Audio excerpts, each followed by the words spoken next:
नमस्कार। महा एमटीवी में आपका स्वागत है। मैं चंद्रशेखर नेने, मैं अंतर्राष्ट्रीय मामलों का अभ्यासक हूँ। मेरे साथ मिस्टर हर्षद है जो वीडियोग्राफर है। आज हम एक बहुत ही महत्वपूर्ण विषय के बारे में बात करने वाले हैं। उस विषय का नाम है चाइना, चीन।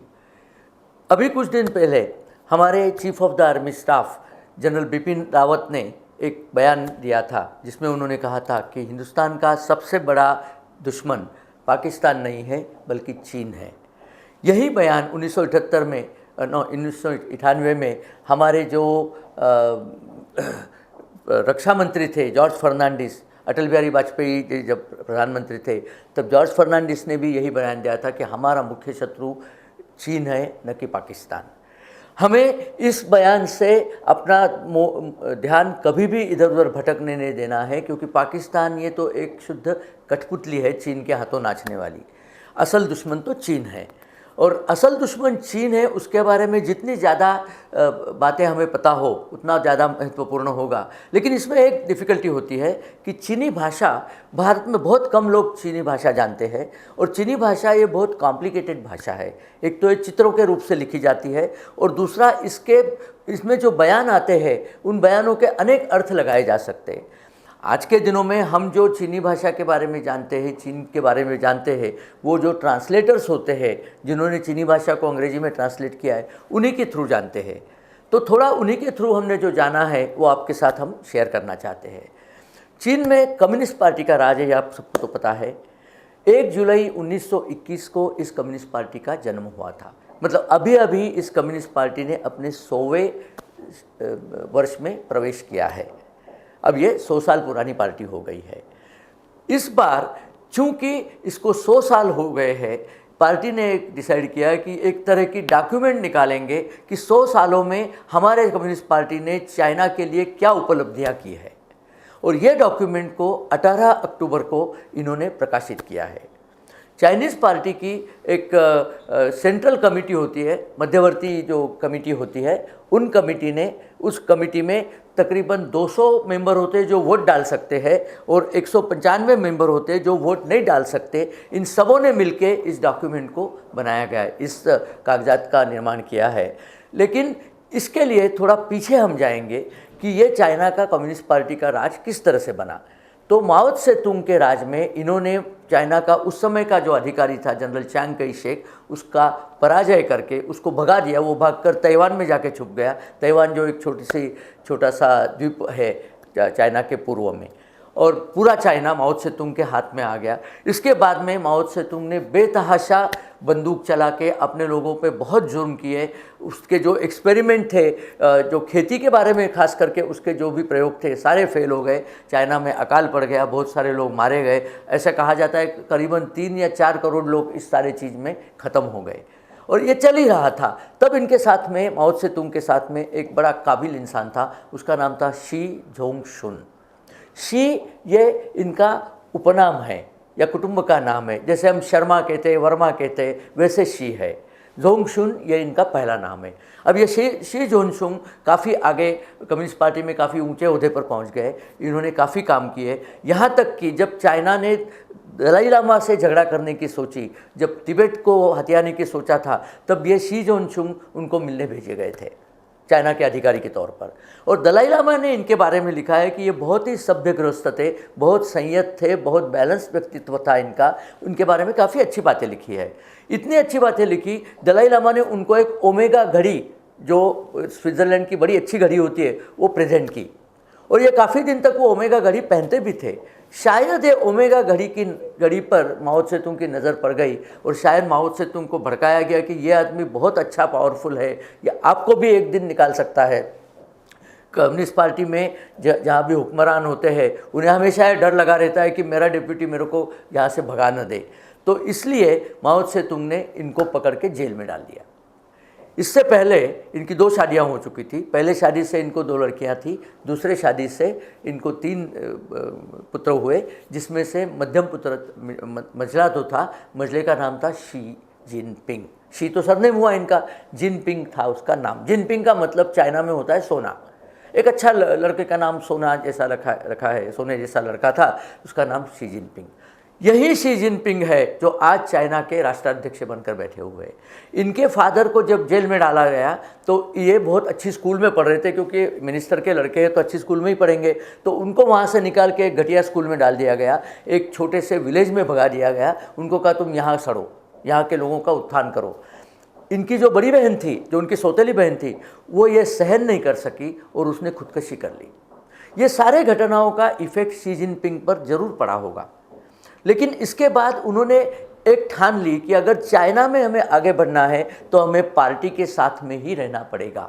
तो इन्होंने पूरी जी जान से खुद को पार्टी के काम में झोंक दिया।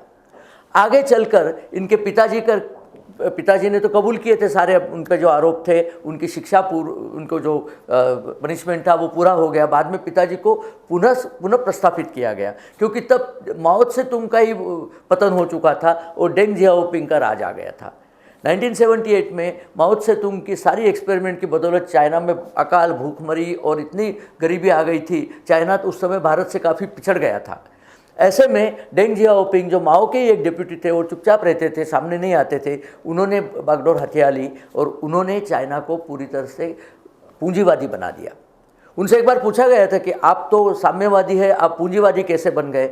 उन्होंने कहा था कि बिल्ली का रंग कौन सा है, लाल रंग है या सफ़ेद रंग है या नीला रंग है, इससे कोई लेना देना नहीं है, बिल्ली ने चूहा पकड़ना चाहिए।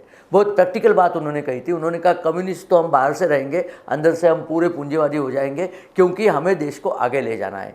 हमारा दुर्भाग्य है भारतीयों का कि हमारे यहाँ के जो कम्युनिस्ट लोग हैं वो एक ही रट लगा के बैठे रहे कि हमें साम्यवाद लाना है, भले ही साम्यवाद से देश का बट्टाठार हो जाए। ये लोग साम्यवाद को छोड़ने वाले नहीं थे, आज भी नहीं छोड़ते, इसीलिए इनकी ये दुर्दशा हो गई है। लेकिन जाते जाते इन्होंने अपने देश की भी दुर्दशा करके रखी है, जो धीरे धीरे देश उससे संभल रहा है।